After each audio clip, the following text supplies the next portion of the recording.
No, this is not the Lotus Esprit Turbo S4S that you've seen in videos before. This one's completely different. Let's find out why. Let's get started.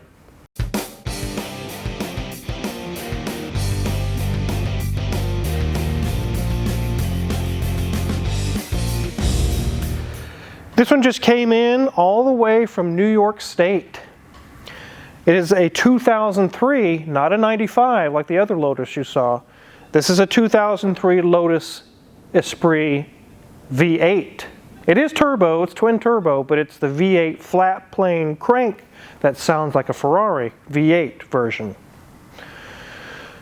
This one came in for quite a list of things, fluid services and some issues that were wrong. We'll get Grimes over here in a little bit to show you what he found. But let's go ahead and take a look around this thing. It is beautiful. It's a work of art. Looks like a happy smiling face, Mrs. Wizard. It does look like a happy little car. It's a fast little car too. It's in very good shape. It has very low mileage, and as we go around you'll see it is shiny, almost like brand new. It's got really nice wheels on it. They look beautiful on this car. So what color would you say this is, Mrs. Wizard? Really? Well, I want to know if it's like jet black or ink black or crude oil black or... It's black. They really don't have different, no, there's no 50 shades of black. There's no different shades of black? It's really just, there's just black. In the art world, they just say black. Well, I mean, there's warm blacks and there's cool black, but those are really grays. Black is, well, there's no color in it at all. Anyways, let's continue around to the back. Look, Mrs. Wizard, it has a nice big wang on it. Wow, it is pretty impressive. It definitely is. You can see V8. It is the V8 version of the Esprit. These are quite rare. I actually showed some pictures of it to my buddy Bill, who has the S4S, and he said good luck finding parts. Luckily we don't need tons of extensive work, but as you can see it looks brand new. It's very nice. Let's go ahead and hop under the rear bonnet. And here we have the flat plane V8 goodness. I don't know if you consider that mid-engine, because it's in front of the rear wheels, but behind the front wheels. But regardless of what you would call it, it has this nice frunk or trunk or whatever that's kind of in the way. You can kind of sit in it. Grimes could easily fit in here and work on it if need be, but like with Bill's S4S, this entire floor can come out. And if you want to work on the transmission or do any other work, this stuff comes all apart very easily. But look at that beautiful engine. 3.5 liter, twin turbo V8, 350 horsepower, 300 pound-feet of torque, which for a small light car like this is plenty of power. But you can see it's pretty tightly packed in there. It would be even harder to work on than Bill's S4S, which is a 4-cylinder. Luckily nothing major is wrong and we don't have to worry about that. It's recently had timing belt and other services done. So that's behind us. You can see in the front of the engine, that's where timing, all that stuff goes on, and the serpentine belt and all that. It's very difficult to get to. It's right against the firewall. Let's go ahead and look under the front trunk or frunk or whatever you call it. So in the Esprit cars, the only storage you really have is in the back behind the engine. You would think, well, it's got a frunk up front, right? Well, let's open it up and see. Yes, there is a frunk, but really, are you going to store anything in there? You got your spare tire, your analog brakes unit, your power brake booster, air conditioning.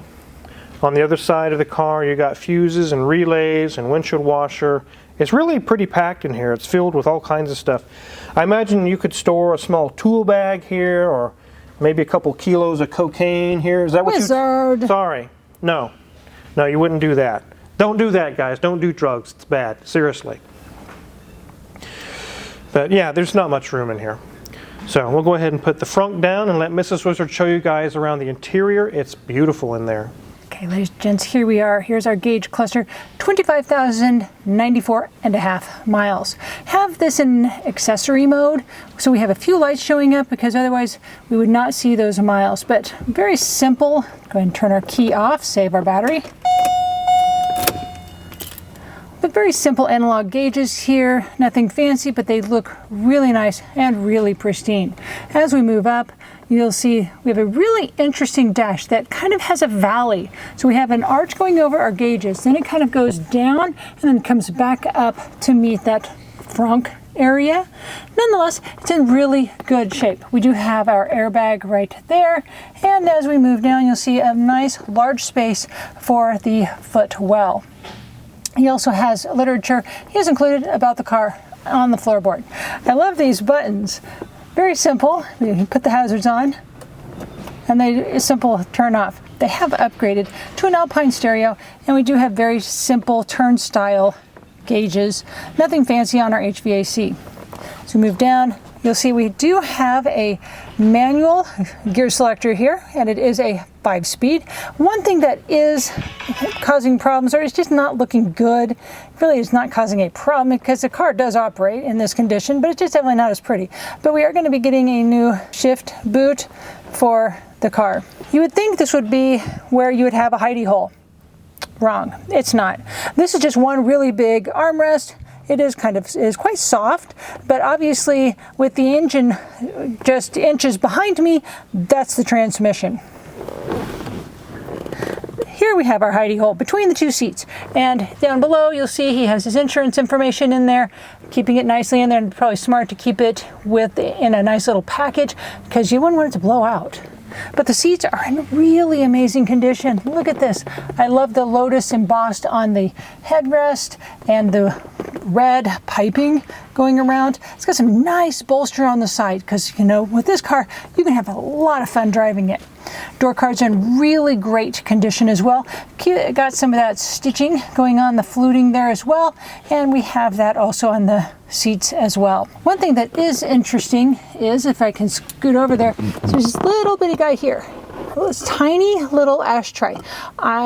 I'm not so sure who would be smoking in their Lotus, but maybe somebody would. As we look to our back, well, obviously we have no back seat because the only thing occupying the back section there is this really fabulous twin turbo V8. We can actually see the front of the engine a whole lot easier now in the inside of the car rather than in the back where you'd want to work on it. Back of the steering wheel.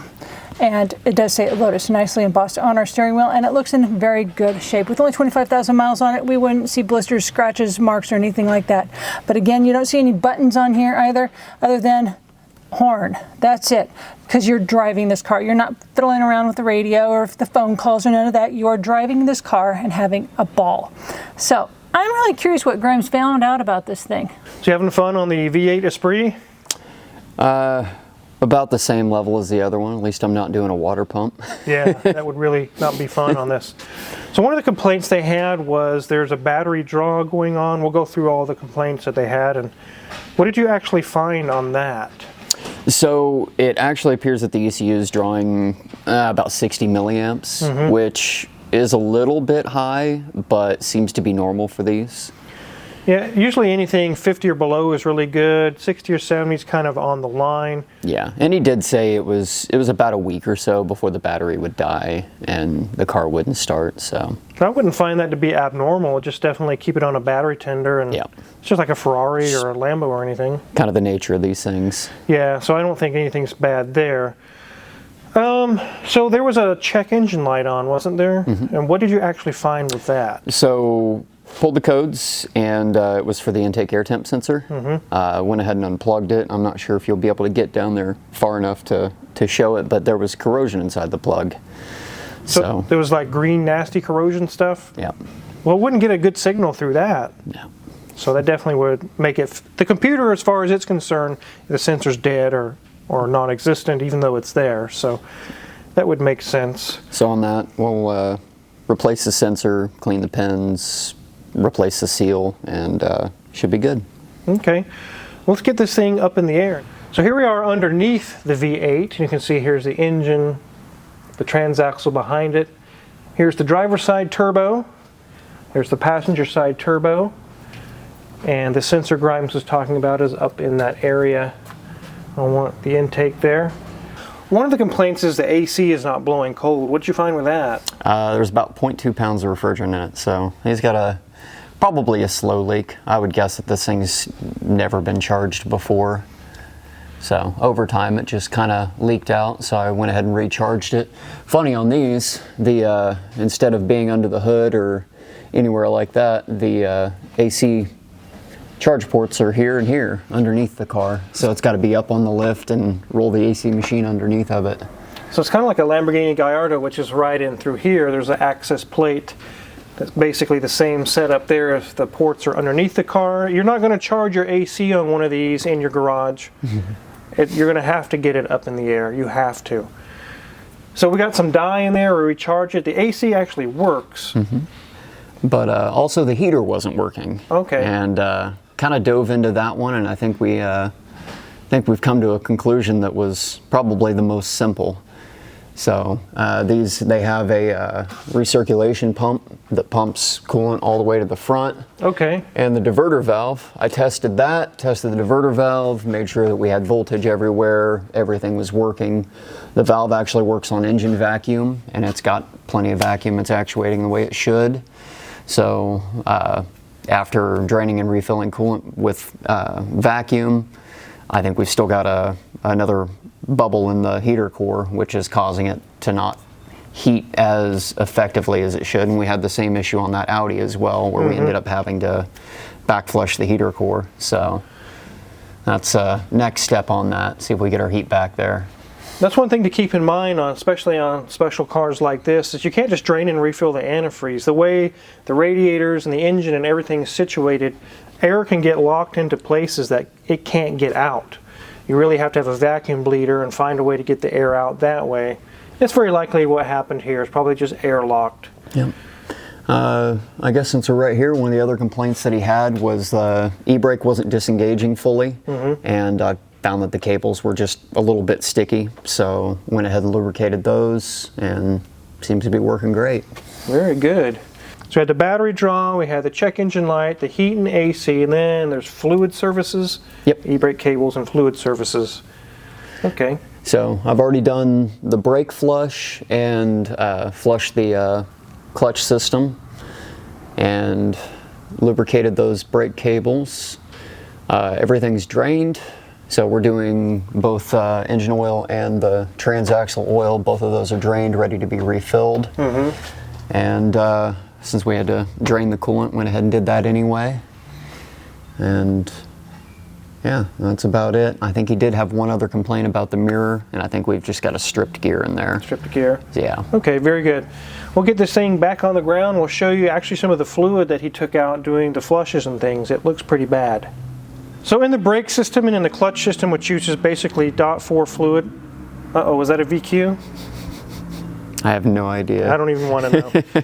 Anyways, this is what fluid should look like. Brand new, crystal clear, almost like water. And this is what we pulled out of it. It looks like tea or coffee. Yeah, I would suspect that's probably the original as well. It very likely could be. So yeah, over time, what happens is they just draw ambient moisture from the air, and that coupled with, you know, inside of the lines being metal, it starts to corrode and leach copper and nickel and everything else. And obviously the clutch system had more copper corrosion. Notice that green tint to it. And that's just the moisture leaching the metals out of it, causing it to corrode. And what he says about brake fluid is correct. It's called hygroscopic, which means it will actually absorb water. If you ever get brake fluid on your hand, and you can wash it off with just water. It just rinses it off like it was never there. It's really strange. You think it's oil. It's not really, I mean, it is an oil, but it's kind of a mineral oil, yeah. It's very strange. But anyways, I'll let you go back to brake. Thanks for showing us what you found on the Lotus. This is definitely, what is this, like your third or fourth one? Third, yeah. You're going to get a Lotus patch on your silver tab shirt there. So, anyways, thanks for showing us what you found. And just so you guys can hear what the engine sounds like, because right now we can't start it. The engine is literally drained of oil. I don't want to start it right now, but here's a little clip to let you guys hear it.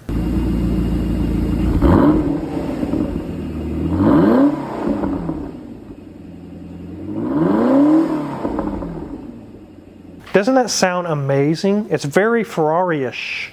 Well, it makes sense because it's a flat plane V8, just like a Ferrari. This is a beautiful car. Very, very cool. We're very glad the customer sent it to us. We enjoy looking at it. We enjoy working on it. Very, very fun. What's really nice about these cars is that they're not rusted out, they're not beat up, they're not been driven through the mud. You don't have mud falling in your eyes while you're working on it. Everything is clean and very easy to come apart. It makes it so much more enjoyable. So I really like having more of these in the shop. Definitely wanted to get you guys some more Grimes action. He really is enjoying working on these types of cars. He has a ball with it.